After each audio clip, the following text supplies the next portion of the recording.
నవ్యాంధ్రలో నవశకం అంగరంగ వైభవంగా కొలువు తీరిన కూటమి. ఏపీ ముఖ్యమంత్రిగా చంద్రబాబు ప్రమాణ స్వీకారం, మంత్రిగా జనసేనాధిపతి పవన్ కళ్యాణ్ ప్రమాణం.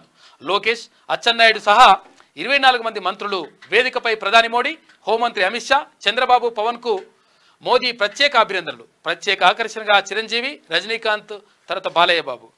భారీగా తరలివచ్చిన ప్రజలు, అభిమానులు నేను అని చెప్పేసి అనగానే హోరెత్తిన హర్షధ్వానాలు అని చెప్పేసి ఒక వార్త కనిపిస్తూ ఉంది. మొత్తం మీద ఇక్కడ చంద్రబాబు ముఖ్యమంత్రిగా 4వసారి ప్రమాణ స్వీకారం చేసిండు నిన్న.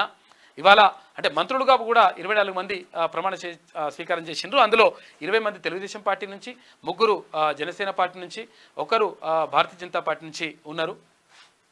అతిరథ మహారథుల సమక్షం అభిమానుల ఆనంద సందోహం, అంగరంగ వైభవంగా ప్రమాణ స్వీకారం. ఆంధ్రప్రదేశ్లో నూతన శకం ఆరంభమైందని చెప్పేసి ఆంధ్రజ్యోతి ఒక ప్రత్యేక కథనం వేసింది. కొత్త తరానికి అందలమని చెప్పేసి సీనియర్లకు ప్రాధాన్యం అంట. సామాజిక సమతుల్యం మంత్రివర్గ కూర్పులో చంద్రబాబు నేర్పు. 17 మందికి తొలిసారి మంత్రివర్గంలో చోటు కల్పిస్తూ ఉన్నారంట. భావి నాయకత్వం పెంపొందించే దిశగా అడుగులేస్తూ ఉన్నారు. 24 మంత్రుల్లో సగం బలహీన వర్గాల వారే. సామాజిక సమీకరణాలతో కొందరు సీనియర్లకు నిరాశ.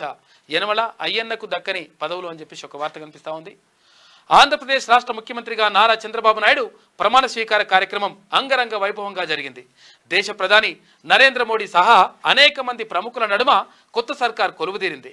గన్నవరం సమీపంలోని ఐటీ పార్క్ వద్ద ముఖ్యమంత్రి, మంత్రుల చేత గవర్నర్ అబ్దుల్ నజీర్ ప్రమాణం చేయించారు. బుధవారం ఉదయం 11:27 ప్రమాణ స్వీకార ముహూర్తం. కానీ 6 నిమిషాల ఆలస్యంగా ఆయన ప్రమాణ స్వీకారం చేశారు.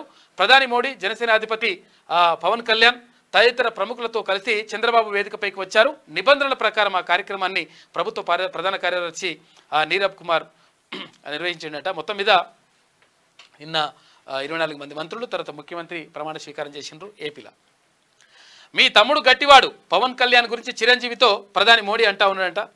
మురిసిపోయిన అన్నయ్య వేదికపై బాలయ్య సందడి. పవన్ ప్రమాణ స్వీకారం చూసి చిరంజీవి సంతోషం వ్యక్తం చేసిందట.